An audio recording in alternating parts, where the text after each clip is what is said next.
Waktu dikatakan sebutir pasir. Lalu semua orang berkonsentrasi kepada pasir yang menjadi mutiara.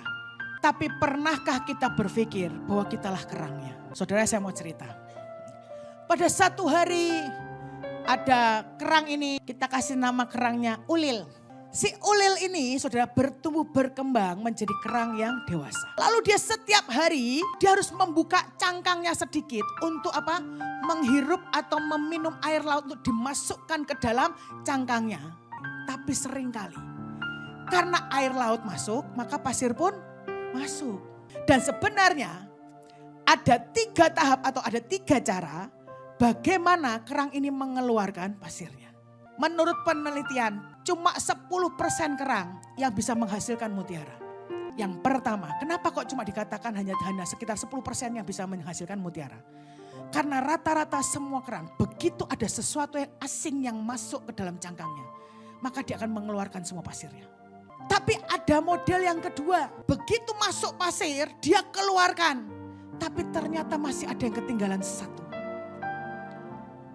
Tapi kenapa cangkang ini dia bertahan dengan kesakitannya. Biarin aja sakit.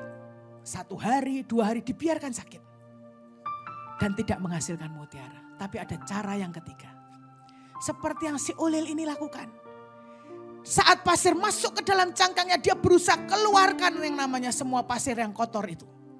Tapi kadang masih ada yang ketinggalan saudara, 1. Dan sakit. Tapi untunglah si Ulil ini memilih jalan yang benar. Dia tidak ingin seperti tetangganya begitu pasir masuk sakit dan didiamkan. Tapi Ulil ini berkata sakit ya, tidak enak. Maka dia mulai mengeluarkan lapisan yang namanya nekre saudara. Untuk melapisi apa? Supaya di pasir supaya tidak sakit. Saudara, tapi tahukah engkau begitu dia melapisi sakit tidak sih Ulil ini? Sakit. Lama-lama tidak sakit tapi cuma apa? Ganjel. Jadi dia menghasilkan lapisan demi lapisan. Berhari-hari, berbulan-bulan, dia tidak mengeluarkan si pasirnya tapi melapisi. Tetap ganjel gak di dalam? Tetap ganjel. Tapi tahukah saudara di tengah kesakitannya, setelah sekian tahun dan dia merasa bahwa cangkangnya tidak cukup kuat untuk bisa menahan yang namanya benjolan yang ada di dalam dirinya.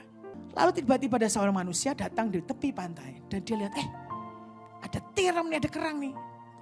Lalu dia ambil dan dia buka. Begitu dibuka, sebuah kebebasan untuk si Ulil supaya apa? Kelihatan yang ganjil tadi diambil oleh manusia. Saudara, tahukah engkau? Kesakitan yang dialami oleh kerang ini menjadi kebahagiaan orang yang menemukan.